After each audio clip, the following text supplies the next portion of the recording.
This is a short video of how I get the best out of propagating strawberries by layering, and it's probably the most cost-effective way that I've found, not only saving a bit of time but also saving a bit of money too. I've been growing strawberries now for well over 50 years, and so I've done quite a lot of layering of strawberries during that time, and I have found that this is probably the best method that I've come across. Before we go to the area where I now grow the strawberries, I thought I would give you a bit of background to the source of the original strawberry plants that I still have today. And this is going back about 45 years ago to the days when I had an allotment at Wickham Market, in which there was a well-known gentleman by the name of Arthur Mallet, otherwise known to us as Peter. The newspaper article is a story about when he entered a strawberry growing competition in which there was a bit of controversy involved. He was, without a doubt, a champion strawberry grower and a real legend, but however, he never revealed his strawberry growing secrets. Somebody once told me that he took a punnet of strawberries into a local pub where one of the strawberries he suspended on top of a half-pint glass. Looking at the picture, I quite believe it.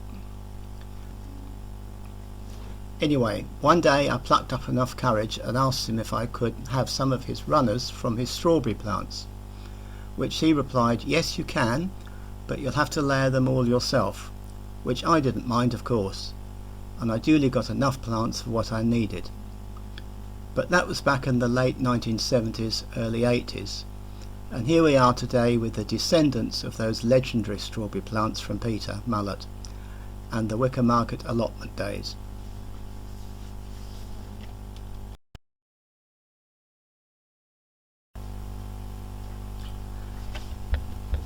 Now we've come to the strawberry bed, and the first job once all the strawberries have been harvested is to tidy up. Start by cutting back all of the old foliage and then clear away any dead leaves and weeds that may have occurred. This helps keeps the bed healthy and easier to get the runners to propagate, and improves the air circulation and reduces the chances of pests and diseases. You may have noticed that some of the plants have already started producing runners. You can leave these in place for now if you intend to use them later to produce next year's plants. However, don't worry if you accidentally cut some of them off during the tidy up, as the plants will produce plenty more runners over the coming weeks.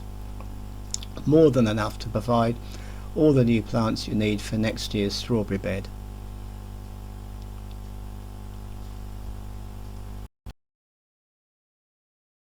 Although you notice I'm using secateurs to cut the foliage back, I do prefer to use a small knife. I just find it easier and much quicker to go through the whole lot. So the choice is yours whether you want to use secateurs or a small knife, but do watch your hands.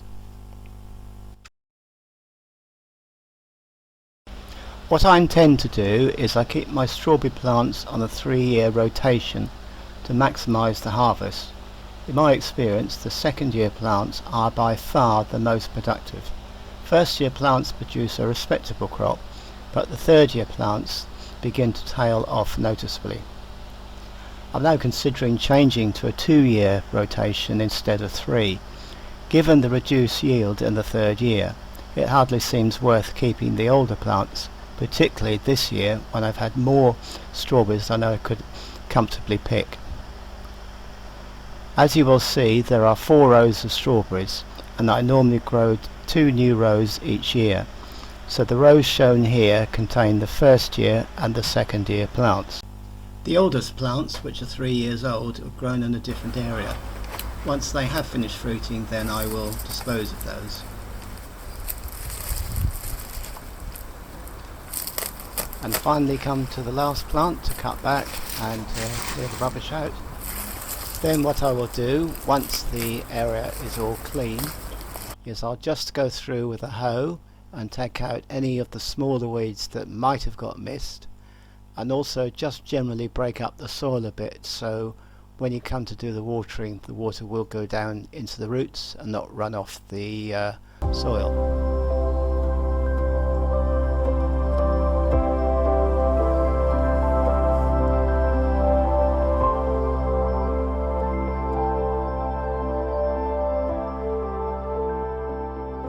And this is how it should look when it's all finished.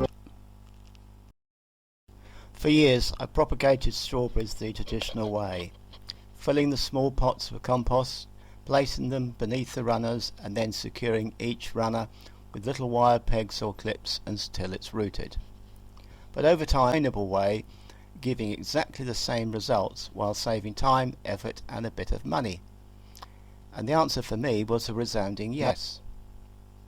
When you think about it, strawberries don't need much encouragement. If they're left to their own devices, the runners will naturally root wherever they come in contact with the soil. So nowadays my method couldn't be simpler. I scoop away a little bit of soil where the pot will sit, so it nettles nicely into the ground. I then fill the pot with damp soil and position it directly beneath the healthy runner.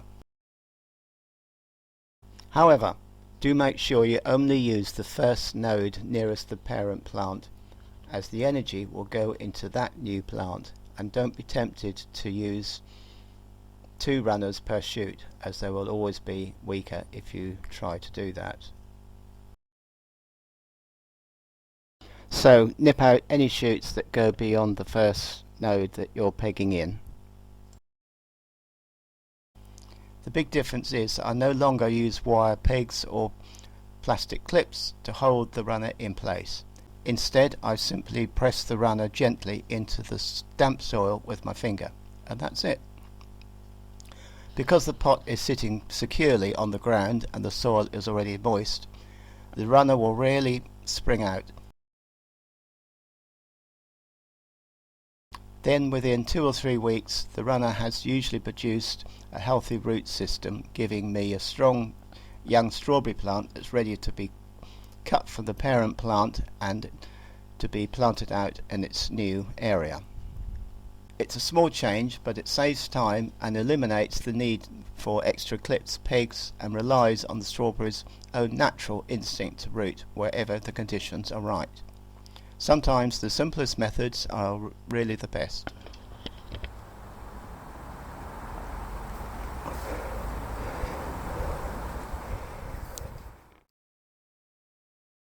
It's been a few weeks since the strawberry runners were layered into their pots. During that time I've been keeping them well watered, so now is the time to check whether they have rooted and are ready for planting. A quick way often is to see if the roots are appearing at the bottom of the pot. If they are, then just check for a good root structure just by removing the pot. In the past I've even known the roots to grow through the drainage holes and anchor themselves into the ground if they're left there for too long. However, these look as if they're ready. I'll now put the garden line down to keep everything straight and cut the runners that connects the new plant back to the parent plant. I'll also trim off the remaining runner from the new plant.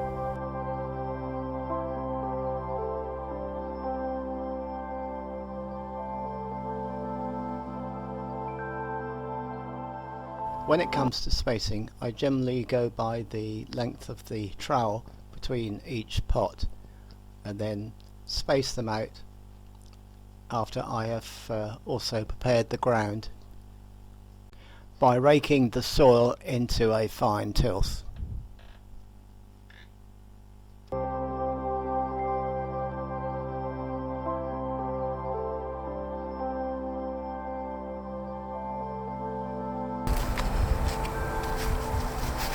Then when it comes to the planting, make a good sizable hole with the trowel and pop the plants in.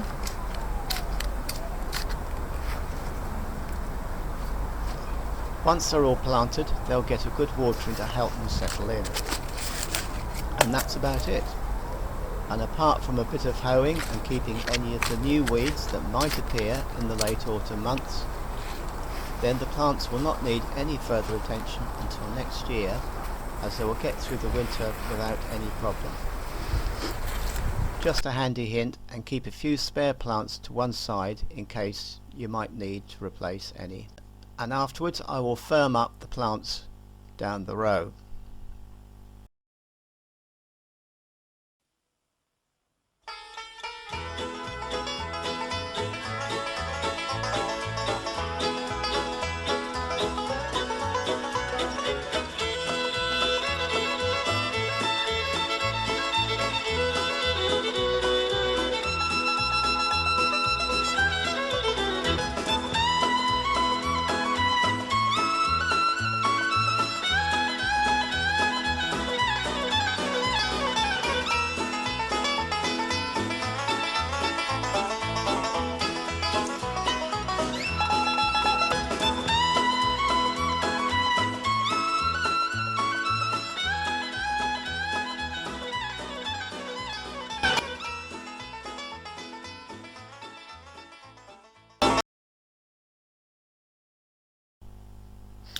So we've come to the following spring, and since last year when I put out the strawberry plants after they were layered, you can now see how well the plants are looking and a good healthy size and fruiting very well too. And this year looks like a bumper harvest. You'll notice again I've saved a lot of time and effort by not strawing up under the plants. This again I always have done in the past, and trial and error has shown I can get away with doing it and the fruits are unaffected. It's also the same with the netting. It may be completely different in other areas or other parts of the country, but certainly where I live there never seems to be a problem at all, apart from the very occasional fruit eaten by the birds. Most of the strawberries are left untouched, so I don't go to the bother of netting them unless I really have to, which I seem to have got away with so far. Well, we've now completed the full circle. I hope this video has given a cost-effective and a different direction, and apart from getting the plants themselves, which you might have a generous neighbour or even somebody like in my case Mr. Mallet, then there's no outgoing costs at all. It just remains for me to say thank you very much for watching this video, and I hope it's been useful in some handy hints.